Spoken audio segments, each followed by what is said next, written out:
Hey guys, it's Taolan here, your favorite nosy neighbor, and we're here with Priscilla Keliher of the Wish Project in North Chelmsford, Massachusetts. Hi, thanks for having me. Priscilla, thank you for joining us here.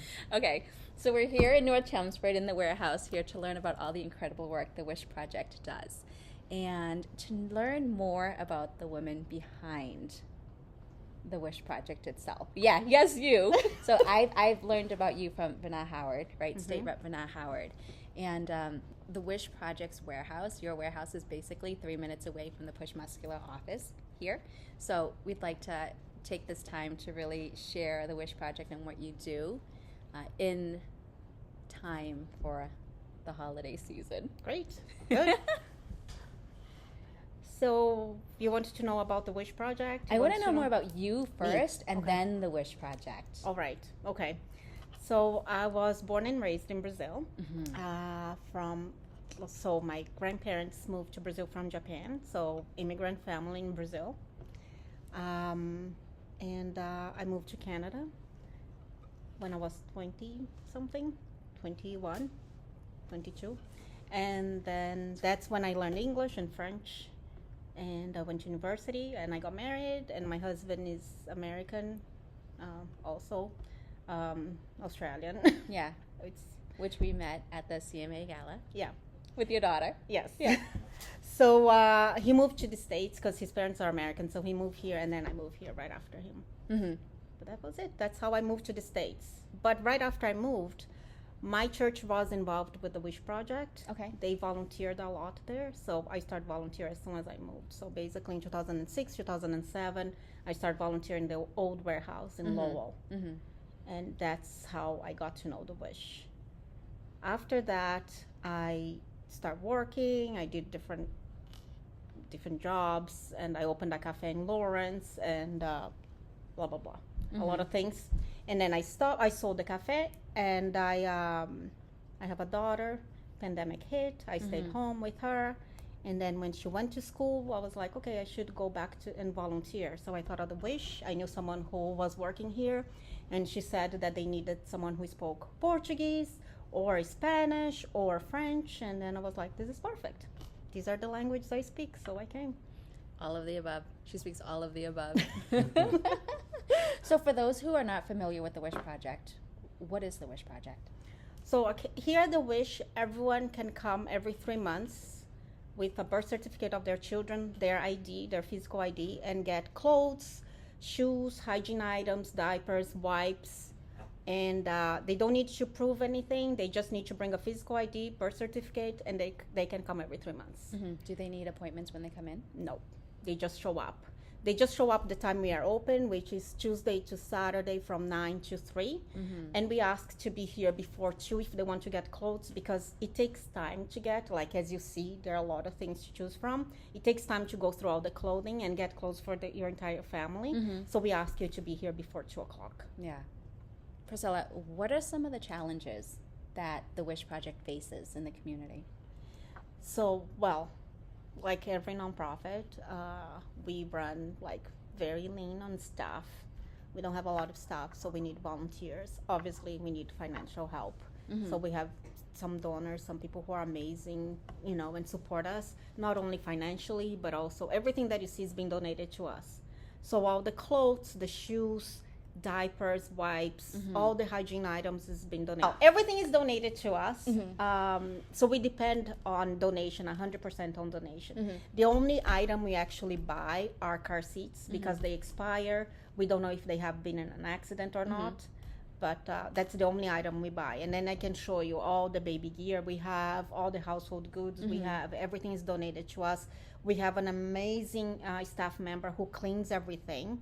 So he wraps and makes it look super nice, so we can give to people with dignity. It's not like something gross, like, So it gives a second life to something that could maybe be laying in a landfill somewhere, but someone can be using. Yeah. We actually noticed about the Wish Project here how you have it decorated very nicely in here with the balloons. We'll show it in one of the clips, but also how you always say that when you have your people come in, you talk a lot about dignity. Yes. We wanted them to come here and feel like it's a shopping experience. We want them to feel like they are in a store. If you go to any store today, everything is decorated, it's pretty and shiny, and we want that. We don't want them to feel like, especially when the kids come here, we want them to feel that it's a special place, that it's kind of like a store, not that it's a warehouse, this dingy place where you get things because we can't buy or anything. Right. So yeah, so we wanted to, and kids love it. Like they take photos and they ask for balloons. I always have extra balloons in my office, so I give to them. And, Aww. So the Wish Project, you talked about having it be ran by donors. Yes. Right. So not government funded at all. How do you pull in most of your donations? So it's private donors. So it's people like you and me and people that we know in the community, and grants. That's how we. Yeah. There are some amazing organizations who support us, companies. So yeah, and we have a golf tournament. We have some organizations, some companies who sponsor us. So everything we can do to pull a little bit here and there, because we need to pay rent, everything, and we need help. Right. So this is where you guys come in. So your favorite Nosey Neighbor, Push Muscular, and the Wish Project, we're coming together to do a December drive. So anybody who's doing a Christmas purge, right? Clothes, sheets. What are you accepting for the drive? So clothes, shoes, especially now winter, like winter jackets, coats, gloves. There is a school who they do a glove drive for us, which is amazing. They will bring, I'm not sure when, but right now we are struggling. We really do not have gloves. We do sheets, blankets. If you go to our website, you will see like small appliances, baby gear, you name it, everything. Yeah. We do not do used toys because the toys we give, they are special for either holiday gifts or birthday gifts. So we want to be special. We don't want to be used. We want someone to have that experience of opening a brand new toy. So it's not because we want to be mean and be like, no, we don't want to use toys. It's just because we want to be special. Right. Okay. Who are the families that can benefit from the Wish Project? So when I get asked who are the families, so there are people who sometimes just need an extra help. We have refugees, domestic violence victims, you name it. We had a mom from Westford in need. We never know. We think like that, oh yes, she's from Westford, she's all set. But no, we had a mom from Westford who was struggling big time. Like another client came to us and she told me that she worked in a pharmaceutical industry. She traveled for work. Her husband had a good job too, and they decided to have a child. And then, so she stopped to work. The child actually was born with some health issues. She stopped working. The pandemic hit. Her husband lost his job, and she said, "My husband doesn't know that I come here." So basically, it could be anyone. It could be me and you in a different situation. Right. Something happens to us. Right. But also what I say when people ask who are they, I come from an immigrant family, as I mentioned to you. So immigrants from Japan and Brazil. My parents struggled a lot growing up, as you can imagine, like how a lot of us know the stories of the immigrants. Right. But yeah, my mom had to choose between eating or taking the bus, We have like a coconut soap that we use actually for clothes and stuff, right? And one day when I was a kid, mentioned to her, imagine you wash your hair with that. And she said, what do you think I used when I was young? And I was taken aback. I remember when my dad said, I got a package of new underwear when I went to college. So for us, it's no big deal. And then I realized that it was no big deal for my parents growing up, and they would benefit from a place like the Wish Project. And they both became doctors. Nice. So these are the people we are helping. We are helping the teachers, the doctors, of tomorrow. And my family would greatly benefit from a place like the Wish, if there was a Wish Project, right? And as you know, so when I speak to in different places, I say, so the people who come to us are the people who are in your family. Right.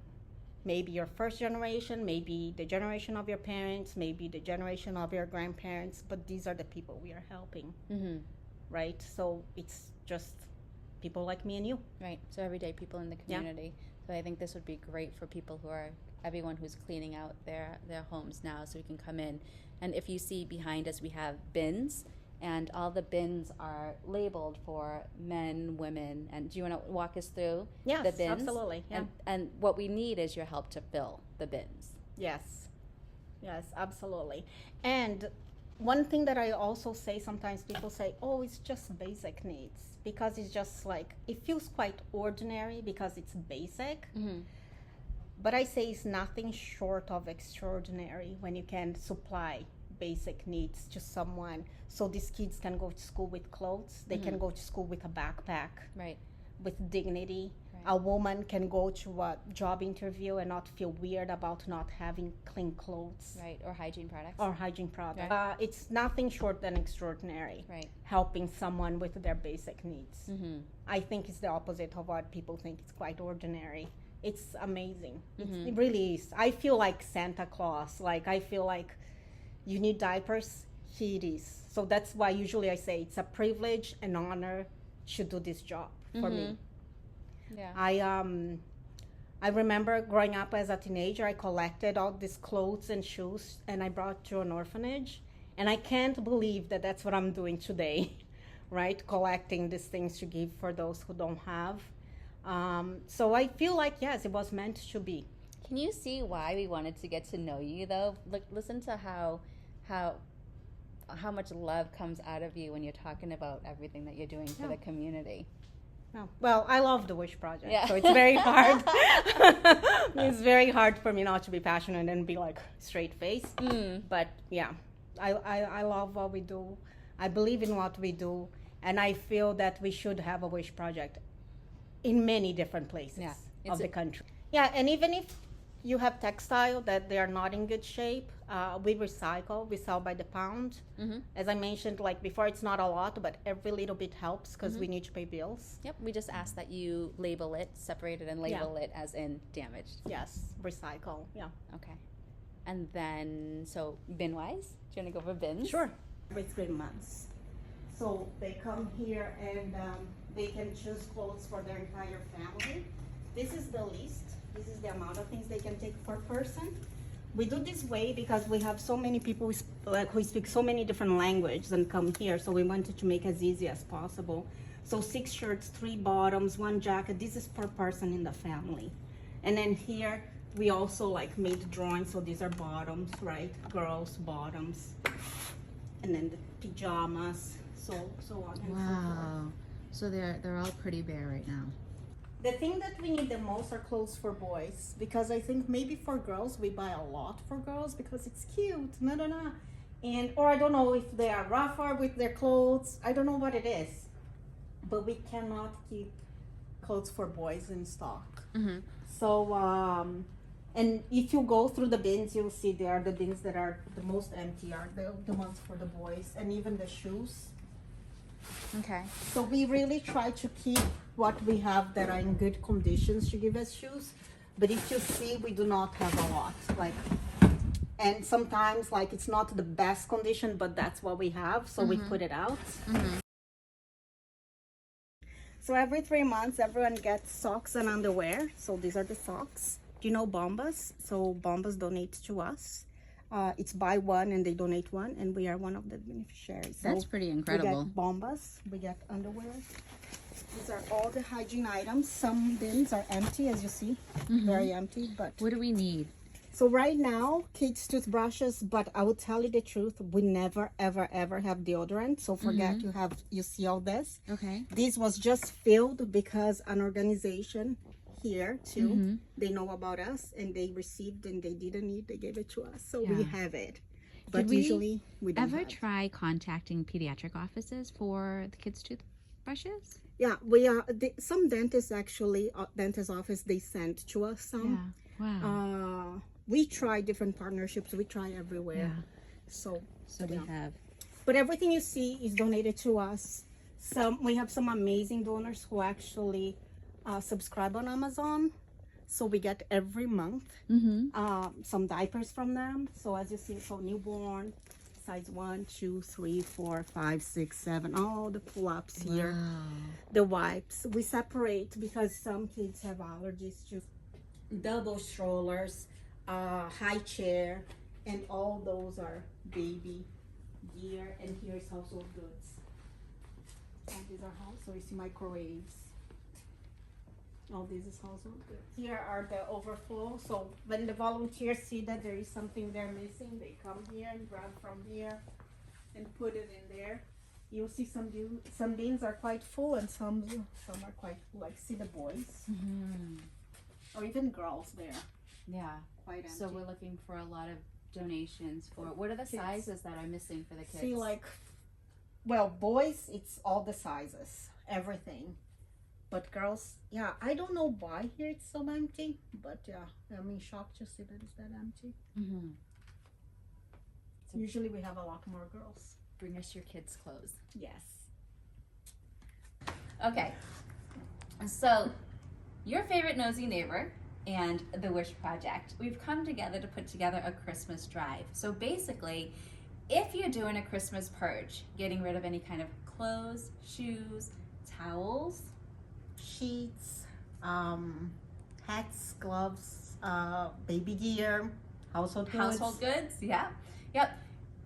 Collect your bundles together and you can drop them off at either Push Muscular at 15 Tingsboro Road, Unit 6B in North Chelmsford, or 166 Middlesex Street here in North Chelmsford. The Wish Project, we can't see us from the street. We are behind Hertz Rental Car. We are open from Tuesday to Saturday from 9 to 3. Yeah, and the goal is to fill these bins for the holidays. So help the community fill the bins. And Priscilla's heart. And we need volunteers too. Yes, we need volunteers. So spaces available from noon to 3. Noon to 3. We have volunteers, but we really need from noon to 3 from Tuesdays to Saturdays, noon to 3.